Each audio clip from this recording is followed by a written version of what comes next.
Back on the job, but back to business as usual. FAA scares, then scores. And we're the ones just waiting, just not as long. They're gleeful. We're supposed to be grateful.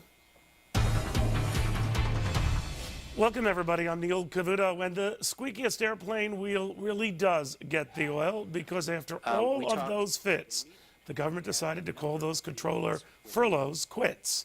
They're back, and airports back to business as usual, whatever that is. Never mind the FAA didn't have to start with cutting vital personnel like controllers to begin with. We're wondering right now, what, if anything, the FAA did cut instead? To Michelle Malkin on a classic case of government sequestration manipulation. Michelle, this is incredible, just incredible. It really is. Taxpayers, and particularly travelers, should be completely up in arms about this entire stunt last week. You had the deliberate furloughing of these air traffic controllers to create and manufacture the most deliberate amount of pain and punishing the people who are just trying to do their jobs and get by and fly, while Washington, as you say, engages in more business as usual, delaying and putting off and procrastinating the kind of hard adult decisions that we've been crying for years, while engaging in this, time-honored, I think it's been about a half century now, iterations of Washington monument disease. Well, my biggest worry isn't so much whether the controllers are back or not, because I think that was, like you said, a little drama more than anything else. But if they were going to cut those guys and now they're not, what are they going to cut? I've heard zero about that. Yeah, that's right. And in fact, if you look at the numbers, the post-sequester budget of the FAA is much bigger than it has been over the last 6 years, certainly, but even bigger than what Obama had requested pre-sequester. Where are the rational decisions being made about and any kind of discretion that's being exercised to make tough cuts?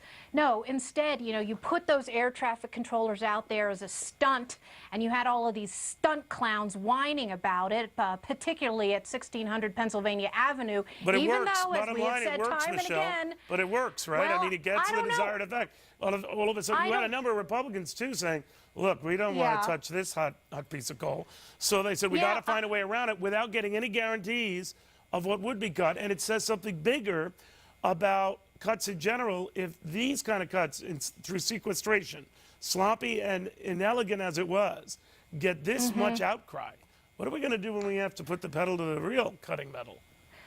Well, it is a teachable moment, and I think here's the silver lining. It didn't work in this respect. It was a PR bomb. It was a dud. And if you look at some of the polling results now, people understand that the blame does not lie on Republicans for this, that this was completely manufactured and fabricated by the White House itself. People understand that, and I think that's a step in the right direction, don't you, Neil? But I mean, how would they tell the difference at a lot of airports today? I'll get into this a little later.